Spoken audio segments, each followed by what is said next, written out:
Capítulo 1. El imperio de papel. Cuando el gigante tocó el cielo. Imagina despertar una mañana y descubrir que el apartamento por el que has estado pagando durante años simplemente no existe. No está retrasado, no está en construcción, simplemente nunca se construyó. Esta es la realidad que enfrentan millones de familias chinas hoy, víctimas del colapso más catastrófico en la historia del sector inmobiliario mundial. Y todo comenzó con un nombre que alguna vez fue sinónimo de prosperidad y sueños cumplidos: Evergrande. Antes de continuar, me gustaría pedirte algo. Si este tipo de contenido sobre economía y finanzas globales te interesa, suscríbete a Club Financiero. Aquí analizamos las crisis que sacuden al mundo, los imperios que caen y las decisiones que cambian economías enteras.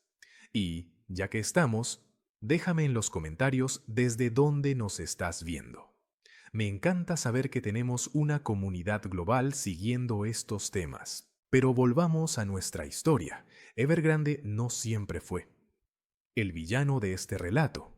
De hecho, durante más de 2 décadas fue el protagonista del milagro económico chino, fundada en 1996 en Guangzhou por Xu Jiayin, un hombre que pasó de la pobreza extrema a convertirse en uno de los empresarios más ricos de Asia.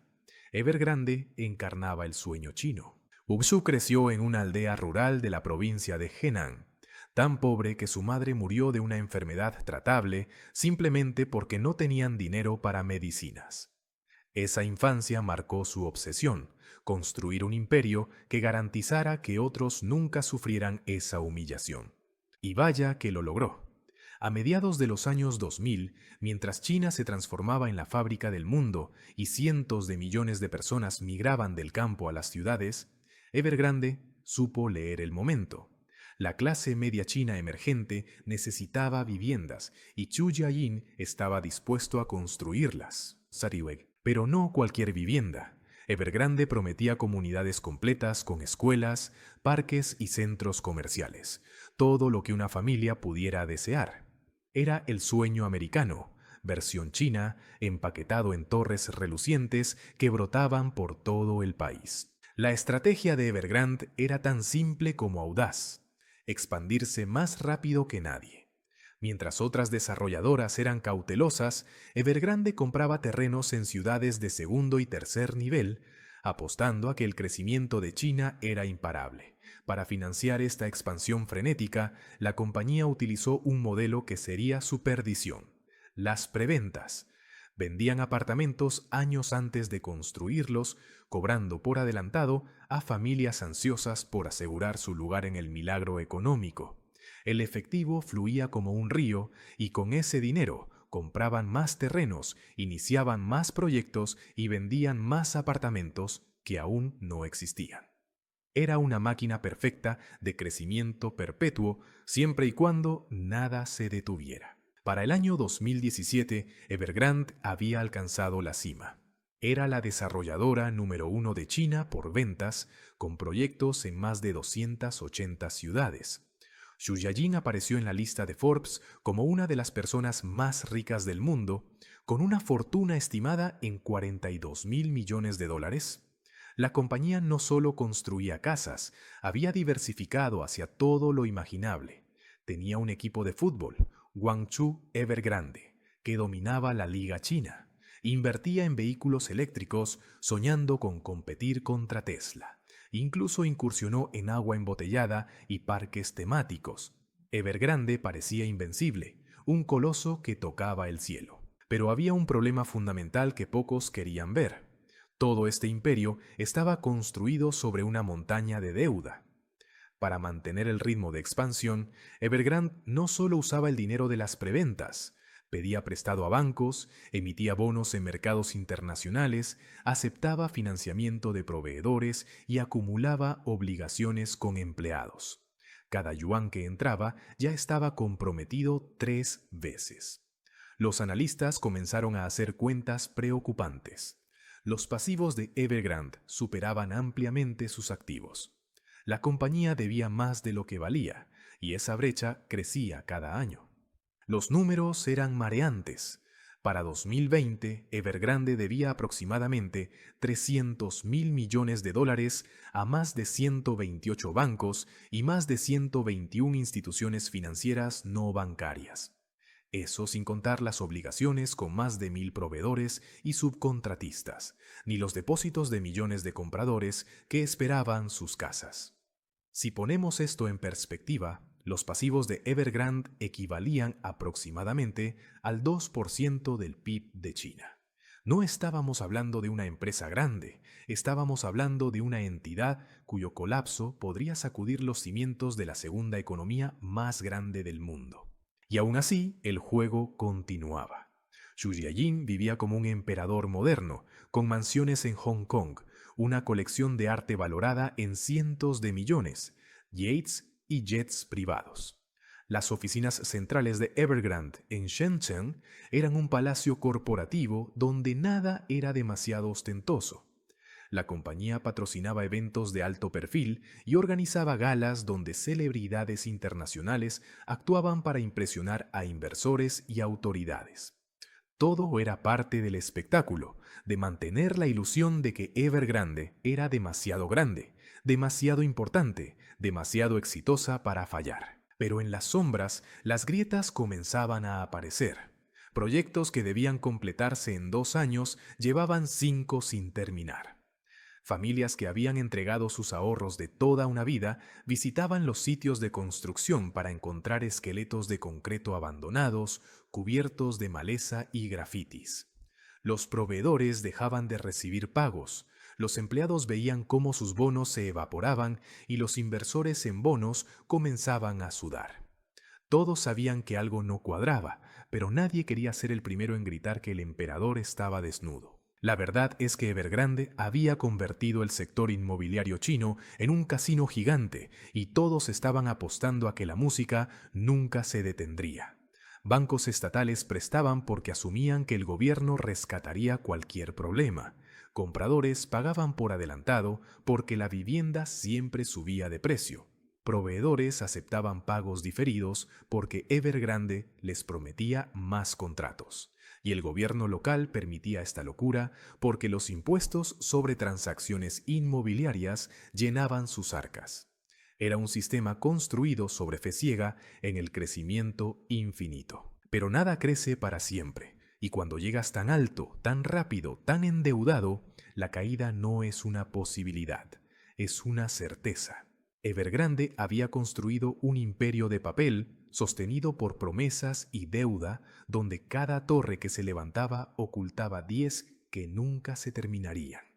El gigante había tocado el cielo, sí, pero sus pies nunca tocaron tierra firme, y Beijing estaba a punto de recordarles a todos una lección fundamental de la economía.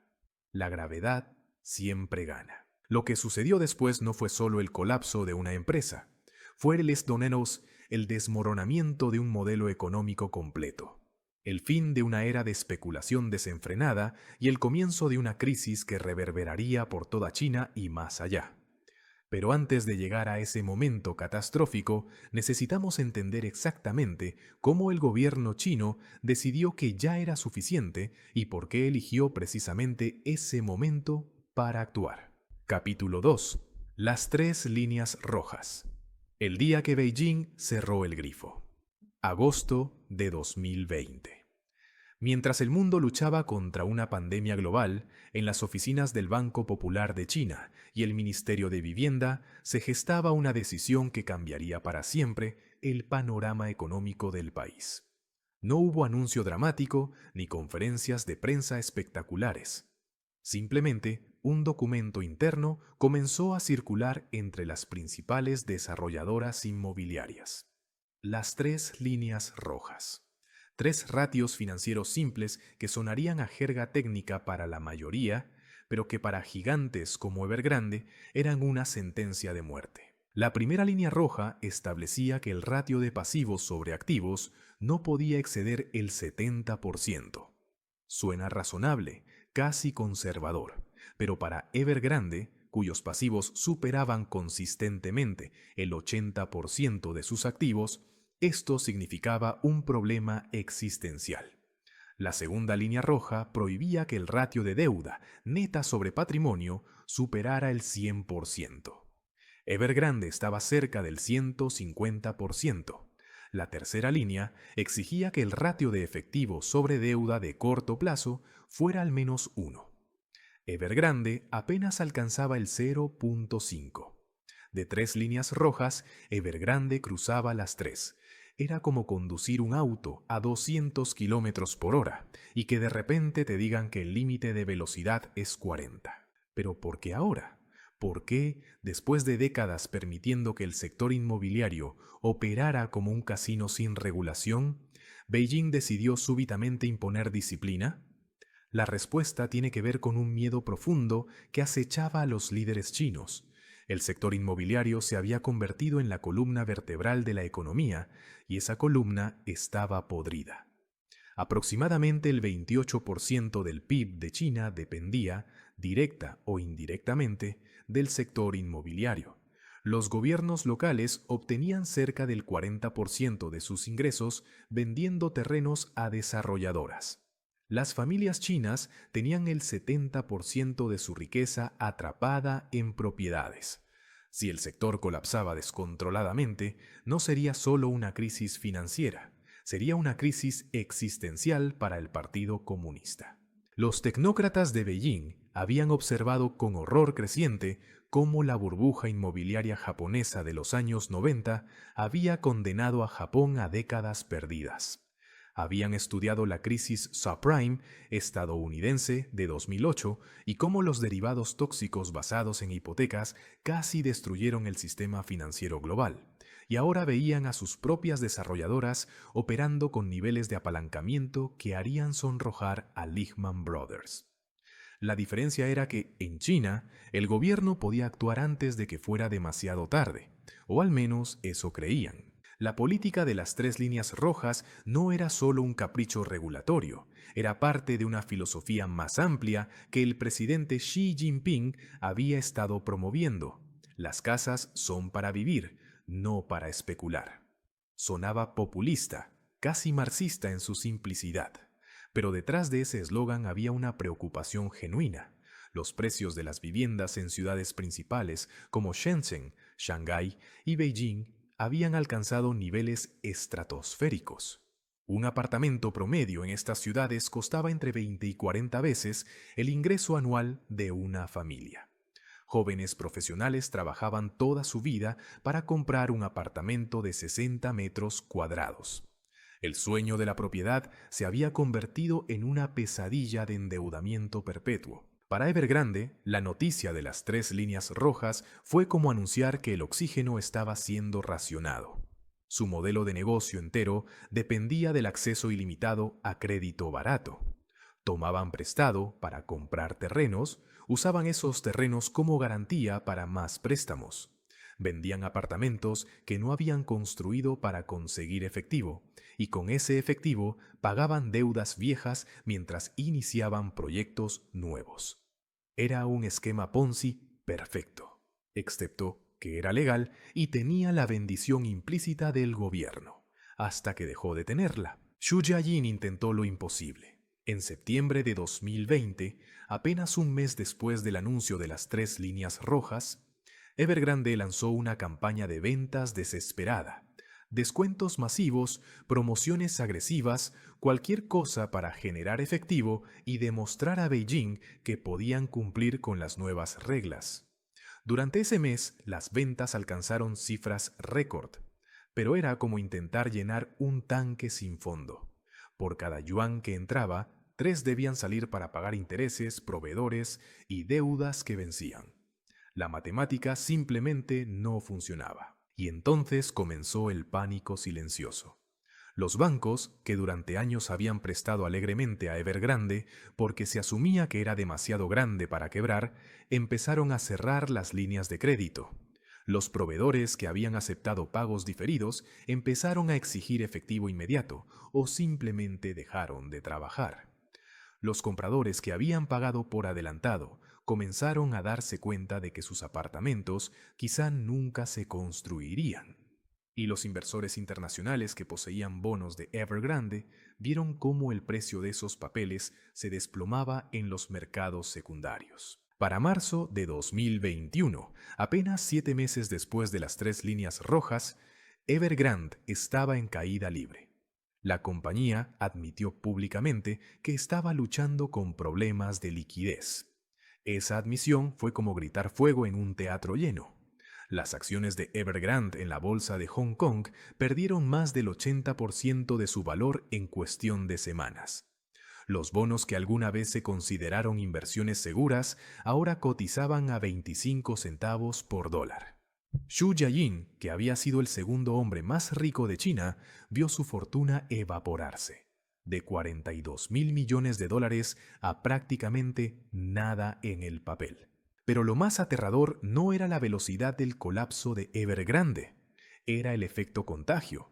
Otras desarrolladoras que también violaban las 3 líneas rojas comenzaron a tambalear. Country Garden, la segunda desarrolladora más grande, vio sus acciones desplomarse. China Fortune Land Development entró en default. Kaisa Group, Fantasia Holdings y Cynic Holdings. Una tras otra, las fichas de dominó comenzaban a caer. El mercado inmobiliario chino, que había sido una máquina imparable de crecimiento durante 2 décadas, se congeló. Las transacciones se desplomaron, los precios comenzaron a caer y el miedo se instaló. Beijing observaba con una mezcla de satisfacción y terror. Por un lado, la política de las 3 líneas rojas estaba funcionando. Estaba forzando a las desarrolladoras a reducir su apalancamiento y a operar de manera más responsable. Era exactamente lo que querían. Por otro lado, el ritmo del colapso era más rápido y más violento de lo anticipado. Había un riesgo real de que el intento de desinflar la burbuja terminara reventándola por completo. Y eso podría significar no solo una crisis financiera, sino inestabilidad social masiva. En septiembre de 2021, exactamente un año después de las 3 líneas rojas, Evergrande oficialmente incumplió pagos de intereses en sus bonos internacionales. Fue un momento histórico. La mayor desarrolladora de China, con pasivos que superaban los 300.000 millones de dólares, entraba en default. Los mercados globales temblaron, el índice Hang Seng se desplomó. Los inversores internacionales que habían apostado por el milagro chino de repente enfrentaban pérdidas catastróficas. Y lo peor era que nadie sabía si esto era el principio o el fin de la crisis. El gobierno chino se encontró en un dilema clásico. Podían rescatar a Evergrande, enviar un mensaje de que algunas empresas son demasiado grandes para quebrar y básicamente invalidar toda la filosofía detrás de las 3 líneas rojas. O podían dejar que Evergrande colapsara, demostrando que nadie estaba por encima de las reglas, pero arriesgándose a un pánico sistémico. Beijing eligió un camino intermedio, una liquidación ordenada. No habría rescate, pero tampoco habría colapso caótico. Evergrande sería desmantelada pieza por pieza, bajo supervisión estricta para minimizar el daño colateral. Pero para millones de familias chinas, estas maniobras financieras de alto nivel eran abstractas e irrelevantes. Ellos solo sabían una cosa: habían pagado por apartamentos que nunca recibirían. Sus ahorros de toda una vida estaban atrapados en torres a medio construir que ahora eran monumentos al exceso y la codicia. Y el sueño que Evergrande les había vendido, el sueño de la clase media china, se había convertido en su peor pesadilla. Esa es la historia que necesitamos contar ahora. Capítulo 3. 48 millones de fantasmas. Las casas que nunca existieron. Li Wei tenía 32 años cuando firmó el contrato. Era ingeniero de software en Chengdu, capital de la provincia de Sichuan, y después de años de ahorrar cada yuan, finalmente había reunido el depósito para un apartamento de 2 habitaciones en un complejo de Evergrande. El vendedor le mostró maquetas impresionantes, renderizados digitales de jardines exuberantes, gimnasios modernos y una piscina olímpica. Le prometieron que en 18 meses, 2 años máximo, podría mudarse con su esposa y su hijo recién nacido. Li Wei pagó el 30% por adelantado, casi $100,000, y obtuvo una hipoteca por el resto. Era 2019 y el futuro parecía brillante. 3 años después, en 2022, Li Wei visitaba regularmente el sitio de construcción. No había jardines, no había gimnasio, no había piscina.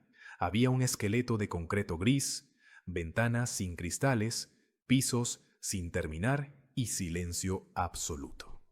No había trabajadores ni maquinaria. No había ninguna señal de que alguien planeara completar el proyecto. Pero cada mes, religiosamente, el banco le cobraba la cuota de la hipoteca. Estaba pagando por una casa fantasma, un apartamento que existía solo en contratos legales y renderizados obsoletos. Y no estaba solo. En ese mismo complejo, otras 300 familias enfrentaban exactamente la misma pesadilla. Multiplica la historia de Li Wei por millones y empiezas a comprender la magnitud del desastre. Según estimaciones del gobierno chino, existen aproximadamente 48 millones de viviendas inconclusas a nivel nacional. 48 millones. Para ponerlo en perspectiva, eso es suficiente para albergar a toda la población de España. Son apartamentos que familias compraron con sus ahorros de toda una vida, por los que están pagando hipotecas, pero que probablemente nunca verán terminados. Este no es un problema de una empresa o una ciudad, es una crisis nacional de proporciones históricas. La provincia de Sichuan, donde vivía Li Wei, fue particularmente devastada. 85 proyectos de Evergrande quedaron abandonados solo en esa provincia. Torres a medio construir que ahora servían como recordatorios monumentales del colapso. En la provincia de Shandong, 67 proyectos compartían el mismo destino. En Liaoning, 60 más. En Guangdong, la provincia más rica de China, había 53 esqueletos de concreto esperando un milagro. Y estos números solo contaban los proyectos de Evergrande. Otras desarrolladoras en problemas sumaban cientos más a la lista. El modelo de preventa, que durante décadas había sido el motor del boom inmobiliario chino, se reveló como una trampa mortal. Las desarrolladoras vendían apartamentos hasta 3 años antes de comenzar la construcción. Los compradores pagaban depósitos sustanciales, a veces el 50 o 70% del precio total, y luego obtenían hipotecas por el resto. Ese dinero, supuestamente, debía ir a cuentas de garantía supervisadas para asegurar que los proyectos se completaran. Pero en la realidad, las desarrolladoras usaban ese efectivo para comprar más terrenos, iniciar más proyectos o simplemente pagar deudas existentes. Era una cadena de Ponzi inmobiliaria a escala nacional. Cuando Evergrande comenzó a quedarse sin efectivo en 2021, la primera víctima fueron los proyectos más nuevos. La compañía dejó de pagar a contratistas y proveedores. Las grúas se detuvieron, los trabajadores se fueron y los sitios se convirtieron en ruinas urbanas. Familias que habían planeado mudarse en 6 meses, de repente se enfrentaban a la posibilidad de que nunca recibirían sus apartamentos. Pero aquí está la parte más perversa. Seguían obligadas a pagar sus hipotecas. Los bancos argumentaban que el préstamo era independiente del estado de construcción. Si dejabas de pagar, perdías tu depósito, arruinabas tu crédito y aún así no tenías casa. En julio de 2022, algo sin precedentes sucedió. Compradores de apartamentos en más de 300 ciudades chinas organizaron una protesta coordinada. Dejaron de pagar sus hipotecas. Fue un acto de desobediencia civil financiera masiva. Publicaron declaraciones colectivas en redes sociales explicando que no pagarían por casas que no existían. Exigían que los bancos congelaran los pagos hasta que la construcción se reanudara. El gobierno chino entró en pánico. Si millones de personas dejaban de pagar hipotecas simultáneamente, el sistema bancario completo podría colapsar. Beijing respondió con una combinación de represión y conciliación. Ordenó a las autoridades locales eliminar las publicaciones de protesta en redes sociales, intimidar a los organizadores y presionar a las familias para que siguieran pagando. Simultáneamente, anunció un fondo de rescate de 30.000 millones de dólares específicamente para completar proyectos abandonados. Pero 30.000 millones era una gota en el océano comparado con la escala del problema. Se estimaba que se necesitarían más de 500.000 millones de dólares para terminar todos los proyectos inconclusos a nivel nacional. Y nadie tenía ese dinero. Las historias personales detrás de los números eran desgarradoras. Zhang Ling, una maestra de escuela en Wuhan, había planeado mudarse a su nuevo apartamento justo antes de su boda. El proyecto de Evergrande, donde había comprado, estaba abandonado. Pospuso la boda 2 veces esperando alguna resolución. Finalmente se casó en una ceremonia modesta, pero la pareja tuvo que seguir viviendo con los padres de ella porque no podían permitirse alquilar mientras pagaban la hipoteca del apartamento fantasma.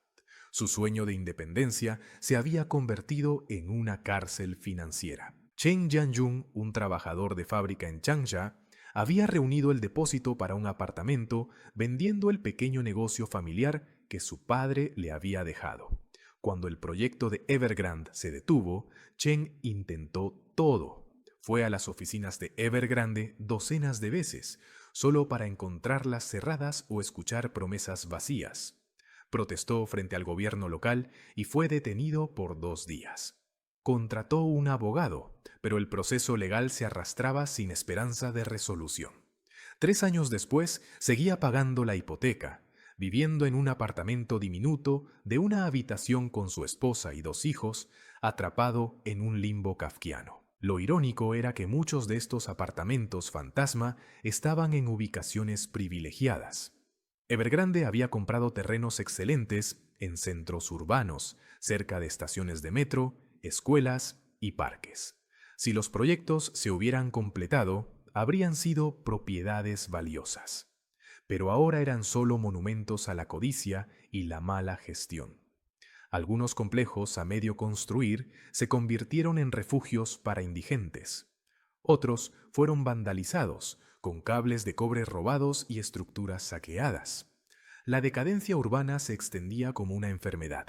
El impacto psicológico en los compradores era devastador. Estas no eran inversiones especulativas, eran hogares donde familias planeaban criar a sus hijos, celebrar festivales y envejecer juntas. El apartamento propio era el símbolo supremo de haber alcanzado la clase media en China. Perder eso no era solo una pérdida financiera, era una crisis de identidad. Muchos compradores reportaron depresión, ansiedad e incluso pensamientos. El contrato social implícito se había roto. Trabaja duro, ahorra dinero, compra una casa, construye una vida. Esa promesa era mentira. Y el problema no era solo Evergrande. Country Garden, la segunda desarrolladora más grande de China, también comenzó a incumplir proyectos. Sunac China Holdings, Fantasia Holdings y Kaisa Group, todas enfrentaban crisis similares. La ola de proyectos abandonados creció exponencialmente. Para mediados de 2024, expertos estimaban que completar todos los proyectos inconclusos tomaría al menos 5 a 7 años, asumiendo que hubiera financiamiento disponible. Para muchas familias, eso significaba esperar hasta que sus hijos estuvieran en la universidad antes de haber terminado el apartamento que habían comprado cuando eran bebés. El gobierno intentó soluciones parche. Ordenó a bancos estatales ofrecer líneas de crédito a desarrolladoras en problemas específicamente para terminar proyectos prevendidos. Instruyó a gobiernos locales a facilitar fusiones entre desarrolladoras saludables y quebradas. Presionó a Evergrande a priorizar la finalización de proyectos residenciales sobre pagar a otros acreedores. Pero todo era demasiado poco, demasiado tarde. La confianza se había evaporado. Incluso familias con ahorros suficientes ya no querían comprar apartamentos en preventa. Preferían pagar más por propiedades ya construidas o simplemente alquilar. El modelo que había impulsado el boom inmobiliario durante 30 años estaba muerto. Li Wei, el ingeniero de Chengdu con quien empezamos esta historia, tomó una decisión drástica en 2024. Dejó de visitar el sitio de construcción abandonado. Era demasiado doloroso. Aceptó que probablemente nunca viviría en ese apartamento. Comenzó a ahorrar nuevamente, esta vez con la esperanza de eventualmente alquilar un lugar más grande para su familia. Pero la hipoteca del apartamento fantasma lo perseguiría durante los próximos 25 años. Cada mes, una parte de su salario desaparecería en ese agujero negro financiero. Su historia, multiplicada por millones, era el verdadero costo humano del colapso de Evergrande. No eran solo números en hojas de balance o porcentajes del PIB. Eran sueños destruidos, futuros robados y una generación entera de chinos traicionada por el sistema que prometía prosperidad. Capítulo 4. El efecto dominó. Cuando cae un gigante, tiembla una economía. Enero de 2024. Un tribunal de Hong Kong emitió una orden de liquidación formal contra Evergrande. Después de más de 2 años de agonía financiera, negociaciones fallidas y planes de reestructuración que nunca se materializaron, el gigante finalmente recibió el golpe de gracia legal. Pero esto no fue como las quiebras corporativas tradicionales de Occidente, donde un juez nombra un liquidador y se subastan los activos. En China, donde el Partido Comunista controla todo, la liquidación de Evergrande sería orquestada cuidadosamente para minimizar el contagio político y social. Era el fin de una era, ejecutado con la precisión de una cirugía estatal. 18 meses después, en agosto de 2025, llegó la humillación final. Evergrande fue expulsada de la bolsa de Hong Kong. Las acciones que alguna vez valieron cientos de miles de millones de dólares en capitalización de mercado ahora no valían ni el papel en que estaban impresas. Los accionistas minoritarios, incluidos fondos de pensiones internacionales y pequeños inversores que habían apostado por el milagro chino, quedaron con nada. Xu Jiayin, el fundador multimillonario, enfrentaba cargos criminales por fraude. El hombre que había construido un imperio ahora era investigado por haber mentido sobre las finanzas de su compañía, manipulado registros contables y transferido activos ilegalmente fuera de China mientras la empresa se hundía. Pero la verdadera historia no era el colapso espectacular de una empresa, era lo que ese colapso reveló sobre la economía china en su conjunto. Evergrande no era un caso aislado, era el síntoma visible de una enfermedad sistémica que había infectado todo el sector inmobiliario. Y dado que el sector inmobiliario representaba aproximadamente el 28% del PIB chino, cuando ese sector entró en crisis, arrastró consigo toda la economía. Esto no fue una recesión, fue un ajuste estructural doloroso de un modelo económico que había llegado a su límite. Los números contaban una historia sombría. En 2021, el sector inmobiliario chino comenzó una caída que continuaría durante años consecutivos sin interrupción. Las ventas de viviendas nuevas, que habían alcanzado máximos históricos en 2020, cayeron más del 40% para 2024. Los precios de viviendas nuevas, que durante 2 décadas solo habían subido, comenzaron a caer. En junio de 2025, los precios promedio habían bajado 3.2% interanual a nivel nacional. En algunas ciudades de segundo y tercer nivel, la caída superaba el 15%. Era la primera vez en la historia moderna de China que los precios inmobiliarios caían de manera sostenida. El impacto en el crecimiento económico fue devastador. Economistas estimaban que la crisis inmobiliaria estaba restando aproximadamente 1.5 puntos porcentuales al PIB de China cada año. Puede sonar como un número pequeño, pero para una economía que aspiraba a crecer entre 5 y 6% anualmente, perder 1.5 puntos significaba la diferencia entre expansión saludable y estancamiento. En 2024, el crecimiento del PIB chino se desaceleró a 0.1%, el más bajo en décadas, excluyendo los años de la pandemia, y las proyecciones para 2025 y 2026 eran aún más pesimistas. Los gobiernos locales fueron golpeados particularmente duro. Durante el boom inmobiliario, habían dependido críticamente de las ventas de terrenos a desarrolladoras para financiar sus presupuestos. En algunas provincias, hasta el 40 o 50% de los ingresos gubernamentales provenían de transacciones de terrenos. Cuando las desarrolladoras dejaron de comprar, esos ingresos se evaporaron. De repente, gobiernos locales no podían pagar salarios a funcionarios públicos, financiar escuelas o mantener infraestructura. Algunas ciudades recurrieron a emisiones masivas de bonos municipales, acumulando deudas insostenibles. Otras simplemente cortaron servicios. La crisis inmobiliaria se convirtió en una crisis fiscal local. El sector bancario, que había prestado agresivamente a desarrolladoras durante décadas, enfrentó una ola de préstamos morosos. Los bancos estatales chinos tenían exposición directa e indirecta al sector inmobiliario, estimada en varios billones de dólares. Cuando Evergrande y otras desarrolladoras entraron en default, esos préstamos se convirtieron en activos tóxicos. Beijing ordenó a los bancos ser pacientes, reestructurar deudas y evitar declarar defaults formales que forzarían a reconocer pérdidas inmediatamente. Pero esta estrategia solo pospuso el dolor. Los bancos tenían balances llenos de bombas de tiempo que eventualmente explotarían. El efecto contagio se extendió más allá de China. Evergrande debía dinero a acreedores internacionales en más de 30 países. Fondos de inversión en Nueva York, Londres y Tokio habían comprado bonos de Evergrande creyendo que tenían el respaldo implícito del gobierno chino. Cuando esos bonos entraron en default, perdieron miles de millones. Proveedores internacionales que habían suministrado materiales de construcción a Evergrande, desde cemento australiano hasta acero coreano, quedaron sin pago. La quiebra de Evergrande envió ondas de choque por las cadenas de suministro globales. Pero quizá el impacto más significativo fue psicológico. Durante 3 décadas, el sector inmobiliario chino había operado bajo una premisa fundamental. Los precios siempre suben. Esa creencia impulsaba todo, desde decisiones de inversión de familias hasta estrategias corporativas de bancos. Cuando los precios comenzaron a caer consistentemente, esa premisa se rompió. Las familias chinas, que tradicionalmente mantenían el 70% de su riqueza en propiedades, vieron su patrimonio evaporarse. La riqueza en papel que habían acumulado durante años simplemente desapareció. Esto provocó un efecto riqueza negativo masivo. Las personas se sentían más pobres y, por lo tanto, gastaban menos, deprimiendo aún más la economía. El gobierno chino intentó múltiples estrategias de rescate. Redujo tasas de interés para facilitar préstamos hipotecarios. Relajó restricciones sobre compras de segundas y terceras viviendas en ciudades principales. Ordenó a bancos estatales proporcionar líneas de crédito de emergencia a desarrolladoras en problemas. Instruyó a empresas estatales a comprar activos de desarrolladoras quebradas. Pero nada funcionó. El problema fundamental era que había un exceso masivo de oferta. China había construido demasiadas casas, en demasiados lugares, para muy pocas personas que realmente podían pagarlas. La consolidación del sector fue brutal y rápida. Desarrolladoras privadas que habían dominado el mercado durante décadas quebraron o fueron absorbidas por competidores estatales. Para 2025, aproximadamente el 80% del mercado inmobiliario estaba controlado por desarrolladoras estatales o mixtas. El experimento de permitir que empresas privadas lideraran el sector había terminado. Beijing había decidido que algo tan crítico para la estabilidad social y económica no podía dejarse en manos del mercado. Era un retorno al control estatal, una reversión de las reformas de mercado que habían definido la era post-Deng Xiaoping. Las implicaciones globales eran profundas. China había sido el motor de crecimiento global durante 2 décadas. Su demanda insaciable de materias primas, desde mineral de hierro hasta cobre, había impulsado economías en Australia, Brasil, Chile y África. Cuando la construcción china se desaceleró drásticamente, esa demanda colapsó. Los precios de los commodities cayeron, golpeando a economías exportadoras. El comercio global se contrajo. Y, dado que China era la segunda economía más grande del mundo, su desaceleración arrastraba el crecimiento global hacia abajo. Más allá de los números, había una pregunta existencial. ¿Podía China encontrar un nuevo modelo de crecimiento?